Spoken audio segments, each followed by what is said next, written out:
सेना बिनाको सेनापति जस्तो, सदस्य बिनाको कमान्डर जस्तो भइएको छ अहिले पनि। अब दुईटा विधेयकहरू चाहिँ प्रहरी संरचनासँग सम्बन्धित विधेयक चाहिँ पारित त भएका छन् सङ्घीय पार्लियामेन्टमा, तर समायोजनको प्रक्रिया नटुङ्गिएको हुनाले हामी अहिले चाहिँ आदेशभन्दा पनि अनुरोध गर्ने, अपिल गर्ने, समन्वय गर्ने स्तरमा छ अहिले चाहिँ। त्यसो हुँदाखेरि मतलब हाम्रो हातमा प्रदेश सरकारको चाहिँ मतलब अधिकारमा शान्ति सुरक्षा नआइसकेको स्थिति हुनाले मतलब अवस्था भएको हुनाले हामीले कर्णाली प्रदेशको शान्ति सुरक्षाको समग्र रोडम्याप चाहिँ कार्यान्वयन गर्न सकेको स्थिति छैन। कर्णाली प्रदेश अहिलेसम्म एउटा ग्रिन जोनका रूपमा प्रोभिन्सका रूपमा चाहिँ स्थापित थियो। अब हिजो मात्रै एकजना अब सङ्क्रमित भएको पुष्टि पनि भएको छ र हामीले अब यसको लागि चाहिँ अब खास गरी बजेट पनि अब कोरोना रोकथाम तथा नियन्त्रणमा परिलक्षित छ।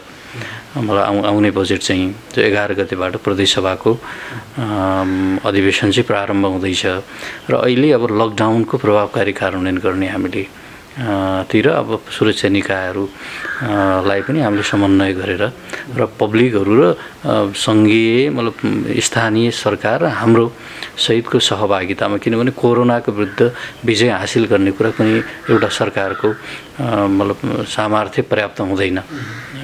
मतलब त्यसो भएको हुनाले अब यो तिनटै सरकार र आम जनतालाई समन्वयात्मक ढङ्गले चाहिँ अगाडि बढाउने हिसाबले हामी चाहिँ यति बेला अगाडि बढिरहेका छौँ र अहिले खास गरी अहिले केही अल्पत्र परेका भारत र नेपालका केही भूभागबाट आउने, अन्य भूभागबाट आउने नागरिकहरूलाई अनिवार्य रूपमा हामीले चाहिँ अहिले मतलब आरडी टेस्ट गरेर मात्रै प्रवेश गराउने र उहाँहरूलाई चाहिँ अब सुरक्षा निकायको मतलब स्कटिङमा सुरक्षामा चाहिँ अब जिल्लामा पठाउने र अब त्यहाँ चाहिँ कोरोना के भन्छ यो क्वारेन्टाइनमा राख्ने, कोरोना सङ्क्रमण विस्तार हुन नदिनको लागि अब यो विधि चाहिँ हामीले यति बेला अवलम्बन गरिरहेका छौँ। र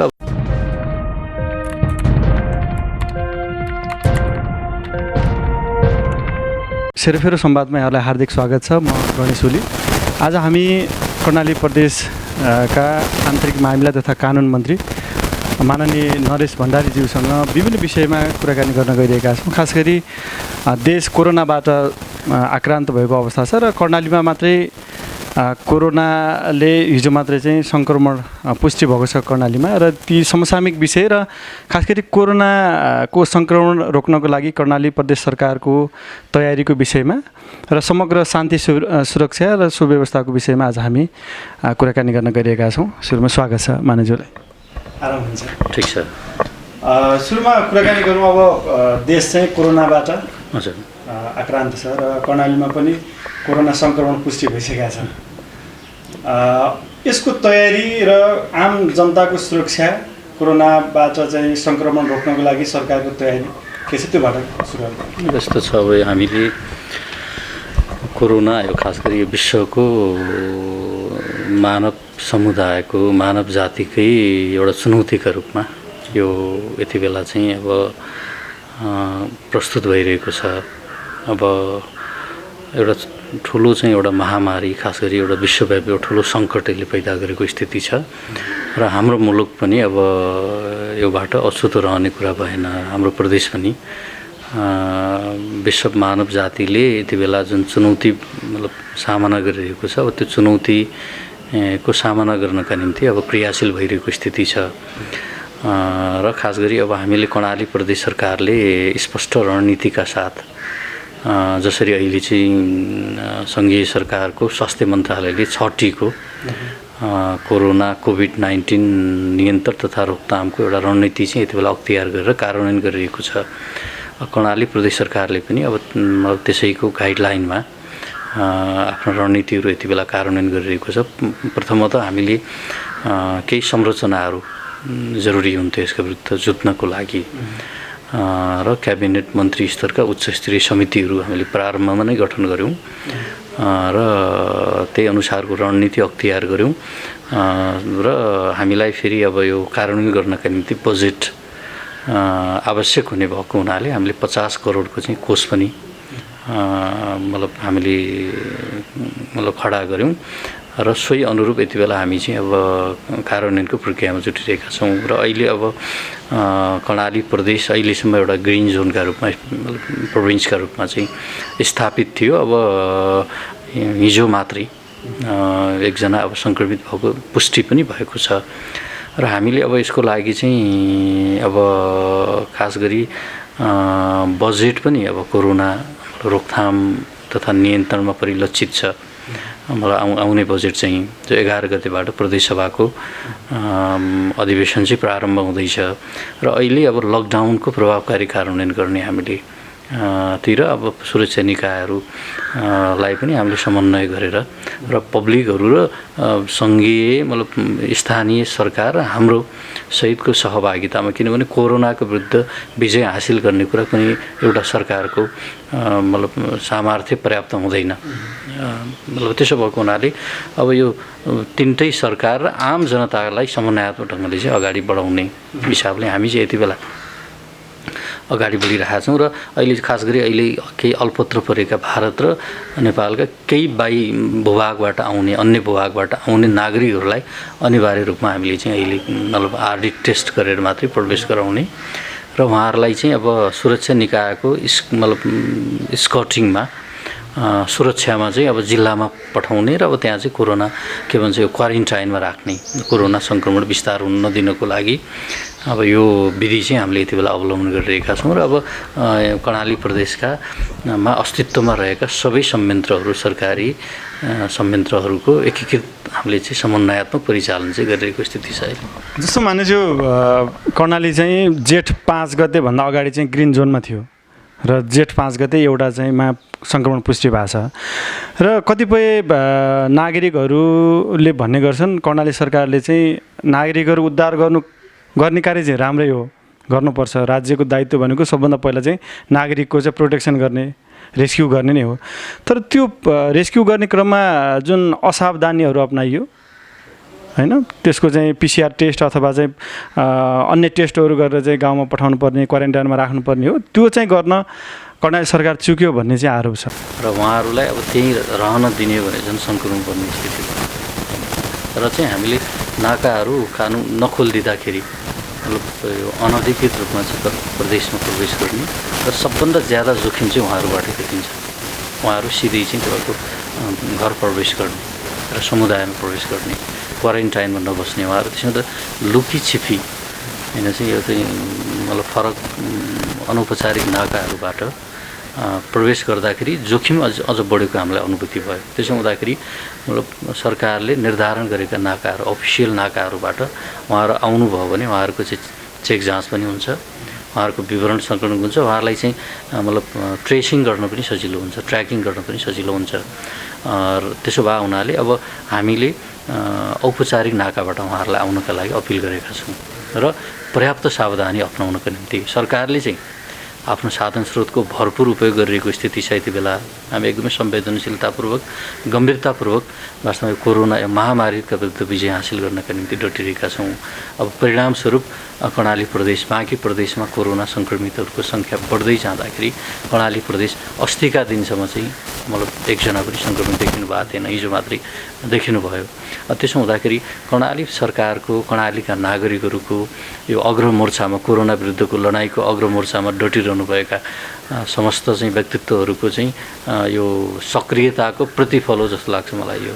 तर पनि हामीलाई अर्को चुनौती के छ भने यो सङ्ख्यालाई हामीले चाहिँ नियन्त्रणमा राख्न सक्छौँ सक्दैनौँ र फेरि पनि मतलब यहाँको समुदाय, यहाँको सरकारहरू होइन त्यसै गरेर चाहिँ तपाईँको मतलब सम्बद्ध मतलब निकाय व्यक्तिहरूको अझै पनि चाहिँ कोरोना विरुद्धको लडाइँको मतलब त्यो तयारी र क्रियाशीलता अझै पनि बढाउनु जरुरी छ। त्यो पुग्दैन कि भन्ने चिन्ता चाहिँ लाग्छ। सो मान्यज्यू कर्णाली सरकारले उद्धार गरेर जुन नागरिकहरू देशका विभिन्न ठाउँबाट आउने मजदुरहरूलाई चाहिँ सम्बन्धित चाहिँ 10वटै जिल्लामा पठाउने जुन काम भयो, खास गरी आन्तरिक मामिला कानुन मन्त्रालयको इनिसिएसनमा, र पछिल्लो समयमा भारतमा रहेका जति नागरिकहरू छन् त्यहाँ रेल सेवा चाहिँ खुला हुँदाखेरि जुन खुला बोर्डरबाट आउने र त्योसँगै कर्णालीमा भित्रिने क्रम पनि छ। र हिजो मात्रै भेरीगङ्गा नगरपालिकाको उपमेयरले चाहिँ केही तथ्याङ्कहरू चाहिँ प्रस्तुत गर्नुभएको थियो, बबईमा चाहिँ त्यस्ता नागरिकहरू आइरहेछन् भन्ने। कर्णाली सरकारले चाहिँ सीमा नाकामै क्वारेन्टाइन स्थापना गरेर अथवा त्यो खालको व्यवस्था गरेर नागरिकहरूलाई त्यहाँ क्वारेन्टाइनमा राखेर PCR टेस्ट गरेर मात्रै पठाउन सकिने अवस्था छ अथवा त्यसलाई त्यो गर्नको लागि केही व्यवधानहरू कठिनाइहरू त्यस्तो केही छ? खास गरी अहिले RD टेस्ट गरिरहेछौँ। PCR गर्नको लागि फेरि अब केही दिन चाहिँ राखेर गर्दाखेरि चाहिँ बेटर हुन्छ। फेरि इमिडिएट चाहिँ अब PCR टेस्टबाट पनि हामीले खोजेको नतिजा नआउन पनि सक्ने पनि हुनसक्छ। बाटोमा हिँड्दाखेरि अब सङ्क्रमित चाहिँ भइरहेको तर ट्याक्कै त्यो चाहिँ अब टेस्ट गर्दाखेरि नदेखिने पनि हुनसक्छ चाहिँ तपाईँको होइन, प्रारम्भ मात्रै भए हुनसक्छ। त्यसैले त्यो धेरै प्रोडक्टिभ नहुनसक्छ भन्ने खालको एक्सपर्ट ओपिनियन हामीलाई प्राप्त भएको थियो। त्यसमा त्यही ओपिनियनका आधारमा हामीले अहिले चाहिँ RD टेस्ट गरौँ र अनिवार्य रूपमा उहाँहरूलाई क्वारेन्टाइनमा राखौँ र त्यस पछाडि सबैको नागरिकहरू जो भारतबाट आउनु भएको छ उहाँहरूको चाहिँ PCR परीक्षण गरेर मात्रै घर प्रवेश गराउँ, उहाँहरूलाई समुदायमा चाहिँ उहाँहरूलाई चाहिँ तपाईँको समायोजन गरौँ भनेर हामीले यति बेला डिसिजन चाहिँ गरिरहेको स्थिति छ। र अब कठिनाइहरू छन्। फेरि अब कर्णाली जस्तो प्रदेश जहाँ मतलब स्वास्थ्य जनशक्तिको पनि अभाव छ होइन। अब हामीले 3टा डेडिकेटेड अस्पताल भनेर प्रदेश अस्पताल, कर्णाली स्वास्थ्य विज्ञान प्रतिष्ठान र सामुदायिक अस्पताल चौरजहारीलाई हामीले चाहिँ परिभाषित गऱ्यौँ। केही बजेट पनि हामीले चाहिँ मतलब यो रोकथाम तथा नियन्त्रण प्रयोजनका निम्ति एलोकेट गऱ्यौँ र अहिले अब उहाँ क्रियाशील भइरहेका छन् हस्पिटलहरू। अब जस्तो अब मतलब केही स्थानहरूमा हामीले चाहिँ होइन अब डक्टरहरूको टोली पनि हामीले पठायौँ, सबहरू पनि सङ्कलन गऱ्यौँ। त्यसो हुँदाखेरि अब अहिले अब यो लाइनमा यो वायामा हामी चाहिँ अगाडि बढिरहेको स्थिति छ र पनि अब हामीलाई किटहरूको अपर्याप्तताको स्थिति छ। अहिले चाहिँ पर्याप्त किटहरू छैन, आवश्यक सङ्ख्यामा किटहरू सङ्घीय सरकारले पनि प्रोभाइड नगरिरहेको स्थिति छ अहिले र प्रदेश सरकारले पनि अब मतलब खरिद गर्ने प्रक्रिया त अगाडि बढाएको छ र पनि अब फेरि यो मेडिकल सामग्रीको स्कार्सिटी त विश्वव्यापी नै हो, नेपालको अथवा कर्णालीको मामला मात्रै भएन। त्यसो हुँदाखेरि अब चाहँदै पनि अब हामीले उपलब्ध मतलब प्रयत्न गर्दा पनि उपलब्ध आवश्यक मात्रामा नभइरहेको स्थिति छ। यसले गर्दाखेरि यो परीक्षण को प्रक्रियालाई हामीले जुन रफ्तारमा अगाडि बढाउन खोजिरहेका थियौँ त्यो भइरहेको छैन र पनि हामीले प्रत्येक वडाबाट 10-10 जनाको सङ्कलन गरेर एउटा चाहिँ अब अहिले चाहिँ अगाडि बढ्न खोजिरहेको छौँ। नागरिकहरू सीमामा आइपुग्ने र सरकारलाई चाहिँ त्यसको चाहिँ पलको चाहिँ जानकारी हुन्छ कि हुन्न एउटा प्रश्न। जस्तो भारतबाट अथवा चाहिँ अन्य कुनै प्रभावित जिल्लाबाट सङ्क्रमण फैलिरहेको भनौँ न प्रदेश नम्बर 5 कै बाँकेमा त्यति धेरै सङ्ख्यामा जो कर्णालीको चाहिँ एउटा मूलद्वारमा चाहिँ छ, त्यसो नाकाबाट आउने क्रममा चाहिँ नागरिकहरूलाई त्यहाँ राख्ने, तिनीहरूको सुरक्षाको प्रबन्ध, खाने बस्ने प्रबन्धमा गर्ने भनेर जुन क्याबिनेटले पनि प्रदेश सरकारले पनि निर्णय पनि गरेको छ र ती निर्णयहरू जति पनि पुराना निर्णयहरू छन् त्यसको कार्यान्वयनको कुरा यो कोरोना कहरलाई चाहिँ कम गर्नको लागि चाहिँ त्यो कार्यान्वयन गर्नको लागि अलिकति कर्णाली सरकारले चाहिँ दत्तचित्त भएर नलागेको भन्ने पनि आरोप लाग्छ। यस सम्बन्धमा यहाँ के भन्नुहुन्छ? प्रदेश सरकार चाहिँ गम्भीरतापूर्वक संवेदनशीलतापूर्वक चाहिँ प्रोएक्टिभली प्रस्तुत भइरहेको चाहिँ अब हामीले त्यो बुझाइ छ हाम्रो। यद्यपि अब जनताका नजरबाट अथवा पर्यवेक्षकहरूको मतलब त्यो बुझाइबाट अब अपर्याप्त पनि हुनसक्छ र हामीसँग भएको रिसोर्स मतलब जनशक्ति र हाम्रो विवेकले भएसम्म हामी चाहिँ अनेस्टली प्रस्तुत भइरहेका छौँ र अझै पनि हामी चाहिँ अब प्राप्त सुझावहरूका आधारमा हामी आफूलाई परिष्कृत रूपमा परिमार्जित रूपमा अझ बढी स्ट्रङली हामी आफूलाई प्रस्तुत गर्न खोजिरहेका छौँ अहिले। र अब अर्को कुरा के छ भने अब यो अब फेरि सङ्घीय सरकारले अझै चाहिँ मतलब व्यापक र अझै मतलब अलिक व्यवहारिक अलिक प्रोडक्टिभ हुने खालको चाहिँ अब एक्टिभिटिजहरू अगाडि बढाओस् भन्ने चाहन्छौँ हामी। खास गरी सीमा क्षेत्रमा मतलब त्यहाँ नागरिकहरूलाई सीमाभित्र आउनुभन्दा अगाडि उहाँहरूलाई क्वारेन्टाइनमा राख्ने गरी ठुलो बृहत चाहिँ एउटा अभियानै सुरु हुनुपर्थ्यो। जस्तो कम्तीमा 1-1.5 लाख नागरिकहरूलाई एकचोटि राख्न सकिने गरी सङ्घीय सरकारले नै प्रत्यक्ष लिडरसिप गरेर अगाडि बढेको भए यो कोरोनाको कहर चाहिँ न्यूनीकरण गर्न सकिन्छ जस्तो लाग्छ मलाई। जस्तो एक कार्यविभाजन पनि गर्न जरुरी छ कि अन्तर्राष्ट्रिय सीमासँग जोडिएका स्थानहरूमा प्रोभिन्स के भन्छ चाहिँ फेडरल गभर्मेन्ट सरकारले चाहिँ आफ्नै इनिसिएसनमा चाहिँ केही चाहिँ तपाईँको ऊहरू राख्ने,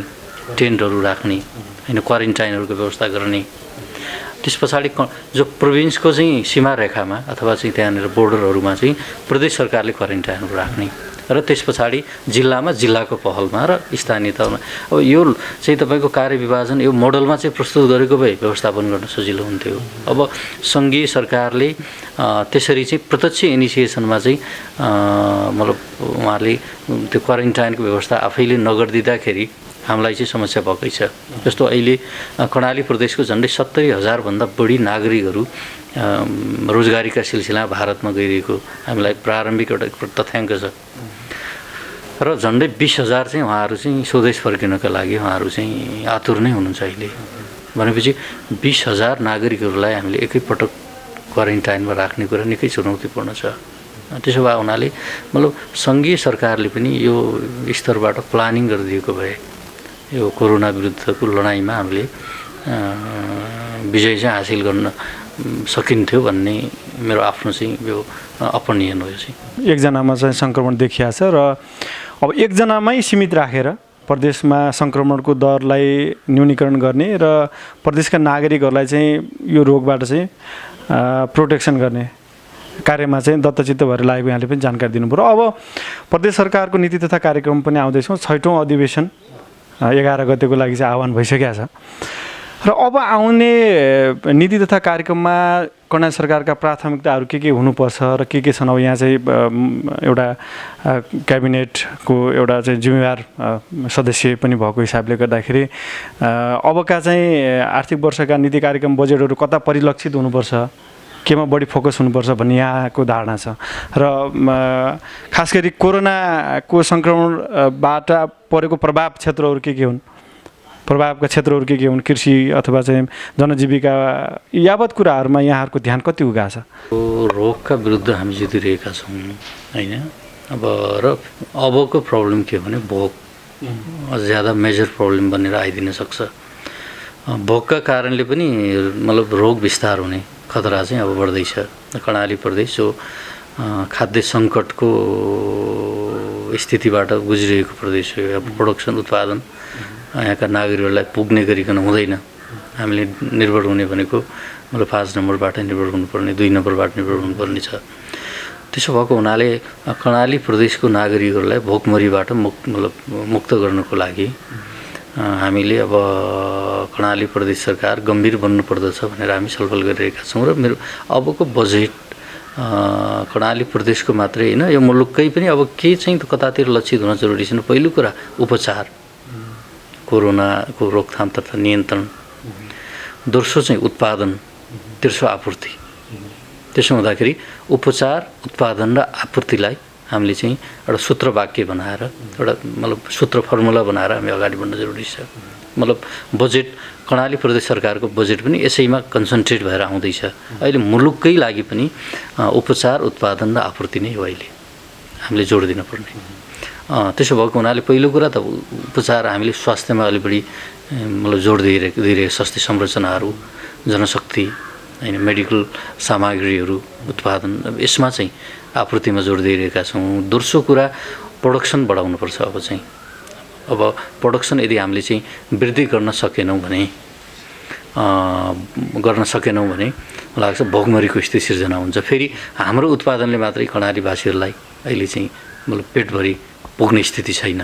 त्यसो हुँदा हाम्रो आन्तरिक अहिले तत्काल आन्तरिक उत्पादनबाट मात्रै भोकको औषधि छैन अथवा भोक मेटाउन सक्ने स्थिति भएन। त्यसो हुँदाखेरि आपूर्ति पनि गर्ने, हाम्रा चाहिँ गोदामहरूको क्षमता अभिवृद्धि गर्ने, स्थानीय स्तरसम्म पनि गोदामहरू राख्ने, मतलब खाद्य ब्याङ्कहरू मतलब खडा गर्ने ढङ्गले कर्णाली प्रदेश सरकार अगाडि बढ्छ र बजेट पनि यतैतिर चाहिँ एलोकेट गर्नेतिर हामी छलफल गरिरहेका छौँ। खास गरी आन्तरिक मामिला तथा कानुन मन्त्रालयले समग्र प्रदेशको चाहिँ शान्ति सुरक्षाको पनि मोनिटरिङ गर्ने भएको हिसाबले कर्णाली सरकारको चाहिँ शान्ति सुरक्षा कायम गर्ने जनताका सुरक्षाको खातिर कस्ता खालका चाहिँ योजनाहरू विगतका चाहिँ ल्याइएका नीति कार्यक्रमहरूको चाहिँ कार्यान्वयनको अवस्था, समग्र कर्णालीको शान्ति सुरक्षाको अवस्था र कर्णालीको चाहिँ एउटा मात्रै देशसँग चाहिँ सीमा जोडिएको उत्तरीतिर, त्यहाँबाट चाहिँ कोरोनाको सङ्क्रमण अथवा आपराधिक चाहिँ कुराहरू हुने कुराहरूमा समग्र शान्ति सुरक्षाको विषयमा यहाँले चाहिँ विगतदेखि अहिले यहाँले चाहिँ जुन यो पदभार ग्रहण गरेदेखि के पाउनुभयो, के गर्नुभयो, त्यो बारेमा थोरै नागरिकहरूलाई जानकारी यस नेपालको संविधानले अब केही अधिकारहरू चाहिँ प्रदत्त गरेको छ हैन। अब त्यो संवैधानिक अधिकार हो कि कर्णाली कुनै पनि प्रोभिन्सले शान्ति सुरक्षाको जिम्मेवारी चाहिँ वहन गर्नुपर्छ भनेर हैन, त्यो अधिकार चाहिँ प्रदान गरिएको छ। तर विडम्बना अहिलेसम्म मैले केही पहिला पनि प्रतिक्रिया दिएका थिएँ, सेना बिनाको सेनापति जस्तो, सदस्य बिनाको कमान्डर जस्तो भइएको छ अहिले पनि।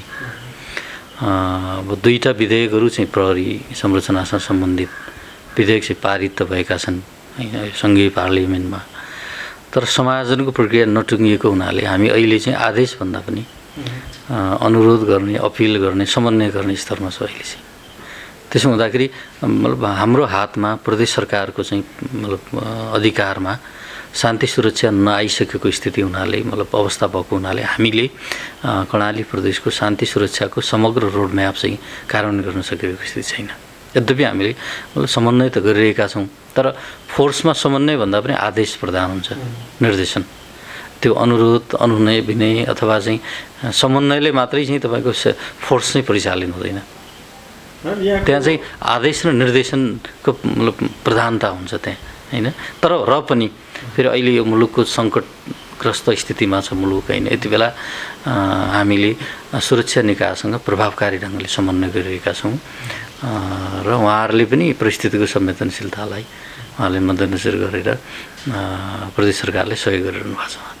बाज्ने कहिलेकाहीँ बाज्ने पनि हुँदो रहेछ, कहिलेकाहीँ जस्तो प्रदेशका कार्यक्रमहरू, पोलिसीहरू, स्ट्राटेजीहरू र सँगै स्ट्राटेजी बिचको चाहिँ कहिलेकाहीँ अलिकति दरार चाहिँ हुन्छ। त्यति बेला अलिकति फिल हुन्छ फेरि। मतलब अहिले त अब प्रमुख जिल्ला अधिकारी मतलब त्यसै गरेर सेक्युरिटी फोर्सेसहरू हैन, त्यो चाहिँ सङ्घबाट परिचालित छ हैन। तर फेरि जनतासँग हामी छौँ, को कहाँबाट कति वर्षको मान्छे, कस्तो हेल्थ अवस्था कन्डिसन भएको मान्छे आए नागरिक भन्ने कुरा त डे टु डे अब त्यो हावा त छिटो हामी कहाँ आइपुग्छ हैन।